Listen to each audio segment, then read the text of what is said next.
தீபாவளி வந்துட்டாலே நம்ம ஃபஸ்ட்டு செய்கிற ஸ்வீட்டு இந்த அதிரசம் தான். அதிரசம் நம்ம 2 நாளைக்கு முன்னாடியே மாவெல்லாம் கிளறி ரெடி பண்ணி வச்சுப்போம். இன்றைக்கி ரொம்ப சாஃப்டான அதிரசம் எப்படி பண்ணுறதுன்னு பார்க்கலாம். ஈஸியாக பண்ணிடலாங்க. 1 கப்பு பச்சரிசி எடுத்திருக்கேன். இது ரேஷன் பச்சரிசி தான். இதை நல்லா வாஷ் பண்ணிவிட்டு 3 மணி நேரத்துக்கு ஊற வச்சு தண்ணியெல்லாம் வடிச்சிட்டு ஒரு துணி நல்லா உணர்த்தி விட்டுக்கோங்க.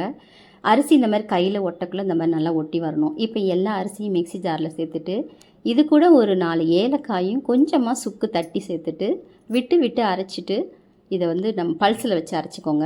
இப்போ ஜல்லடை வச்சு நல்லா ஜலிச்சுட்டு அந்த கப்பியையும் சேர்த்து அரைச்சிக்கோங்க. அரைச்சி ஜலிச்சு எடுத்துக்கோங்க. இந்த மாதிரி மாவு பிடிச்சா அப்படி ஈரப்பதம் அப்படியே இருக்கணும். மாவு அரைச்ச உடனே நம்ம அதிரச மாவு கிளறி வச்சிடணும். ஈரம் காயாமல் இருக்கிறத நான் அப்படி அமுக்கி வச்சுக்கிட்டேன். இப்போ 1 கப்பு பச்சரிசிக்கு 3/4 கப்பு வெல்லம், பாகு வெல்லம்னு கேட்டு வாங்கிக்கோங்க. பாகு வெல்லம் 3/4 கப்பு பாகு வெல்லம் சேர்த்துட்டு ஒரு 200 மில்லி தண்ணி ஊற்றி நல்லா கரைச்சிட்டு வடிகட்டி ஒரு பாத்திரத்தில் சேர்த்து நல்லா கொதிக்க விடுங்க. இப்போ மாவு எல்லாத்தையும் நான் ஒரு பாத்திரத்தில் சேர்த்துட்டேன். இது கூட கொஞ்சமாக வெள்ளை எள்ளு சேர்த்து நல்லா கலந்து விட்டு வச்சுக்கோங்க. இப்போ பாகு நல்லா கொதிச்சிக்கிட்டு இருக்குது. இதை ஒரு பிளேட்டில் தண்ணி ஊற்றி வச்சுக்கோங்க. இந்த மாதிரி மொண்டு ஊற்றிட்டு கையால் இப்படி திரட்டி விடுங்க. இது கரையக்கூடாது. இந்த மாதிரி தக்காளி மாதிரி தளன்னு வரணும். எடுக்குக்குள்ளே உடஞ்சிராமல் கையில் வரணும். இந்த எடுக்குக்குள்ளே நல்லா வருது பாருங்கள். இதுதான் கரெக்டான பதம். இப்போ ஸ்டவ் ஆஃப் பண்ணிவிட்டு இந்த பாகு அப்படியே பச்சரிசி மாவில் ஊற்றி நல்லா இப்படி கலந்து விடுங்க.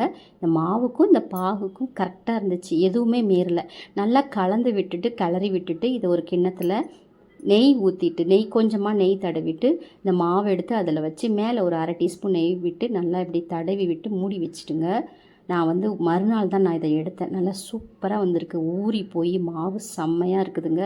இப்போது வந்து எண்ணெயை நல்லா காய வச்சு இந்த மாதிரி அதிரசம் வாழை இலை இருந்துச்சுன்னா தட்டிக்கோங்க. நான் வந்து ஒரு பிளாஸ்டிக் கவரில் தான் எண்ணெய் தடவிட்டு இந்த மாதிரி நல்லா தட்டிட்டு ஸ்டவ்வை மீடியம் ஃப்ளேமில் வச்சுட்டு குறைவான தீயில் வச்சு நல்லா இப்படி பெரட்டி போட்டு எடுத்துட்டு ஒரு தட்டு இப்படி சாய்வுலாம் வச்சுக்கோங்க. இந்த மாதிரி ஒரு மேஷர் வச்சு அமுக்குனிங்கன்னா எண்ணெயெல்லாம் வெளியில் வந்துடும்.